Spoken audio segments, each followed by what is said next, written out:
Hello everybody, my name is Elliot and I'm from hahagarden.com. Today we're going to talk about Vinca plants. Now, the Vinca flower comes in 5 different colors: red, pink, purple, violet, and white. So that's neat. Now, it is said that the Vinca plants has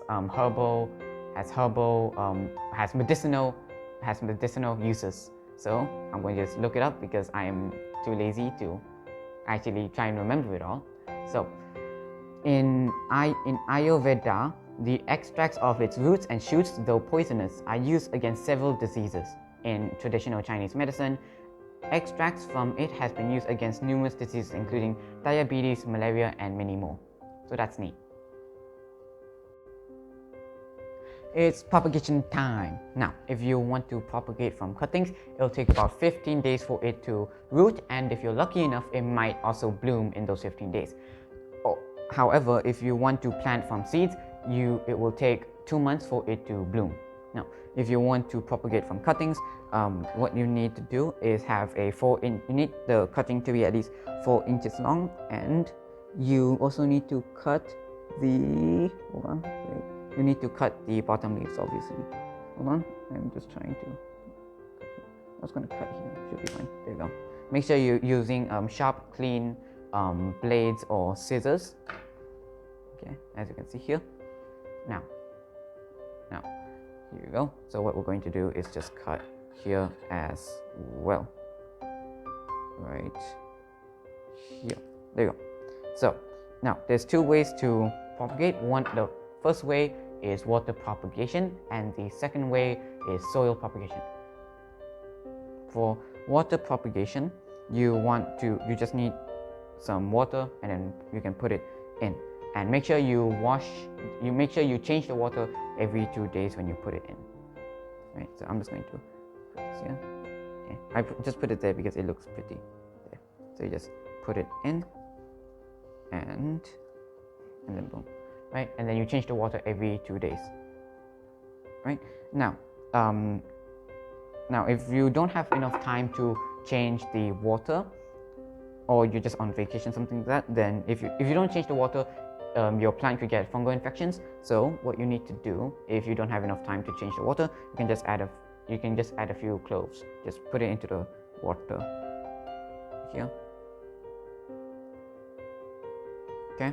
Oh, oops, I don't know how I did that. Anyways, now the second way is soil propagation.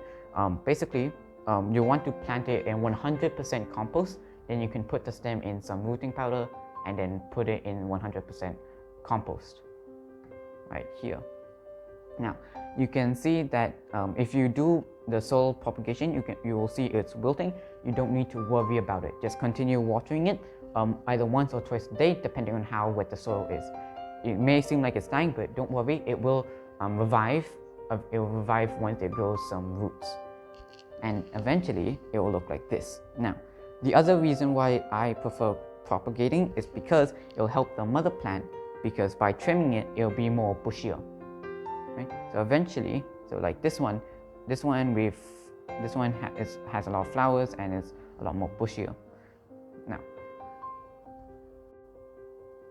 okay, so one of the reasons why I cut here is so that you can see here there's 2 babies.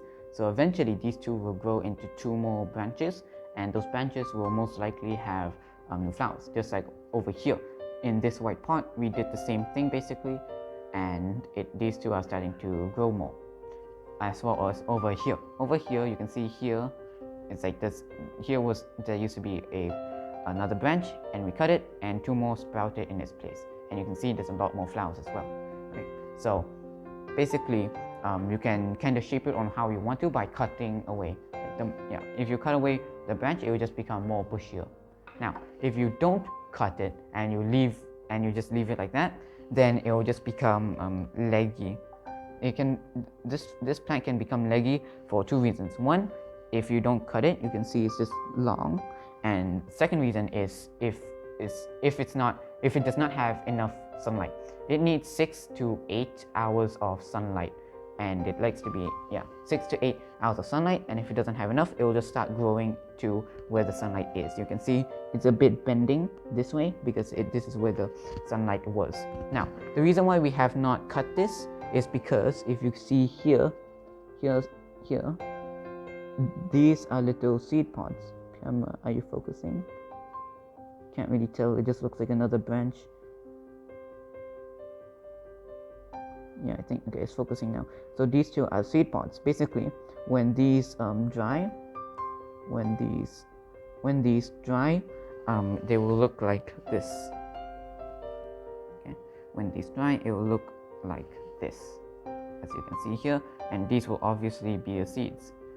Right, these little black dots are like the seeds, and when they dry, you can harvest the seeds. That's why we haven't cut this one, is because we're waiting for the seed pods to dry up so that we can harvest the seeds, because if we cut it, we could risk not having any seeds. Now if you're germinating from seeds, remember that that it prefers to be in a dark place rather than in the sunlight. It's time to talk about soil. Now you can either use the Papa Super 10 soil, or you can mix 4-part garden soil with 1-part compost. Now this plant is really tolerant to basically any soil, so at most it will just have less blooms. Now if you notice your plant is dying, it's probably not because of lack of fertilization, it is probably because of fungal disease or overwatering. If you notice your plant curling up, then it's probably fungal disease. Now however, if you notice your plant is turning yellow and curling, then that means it's over watering. Now for fertilization, you only really need to fertilize it every month. Anyways, I think this is all I need to tell you for today. I hope you enjoyed this video. Goodbye.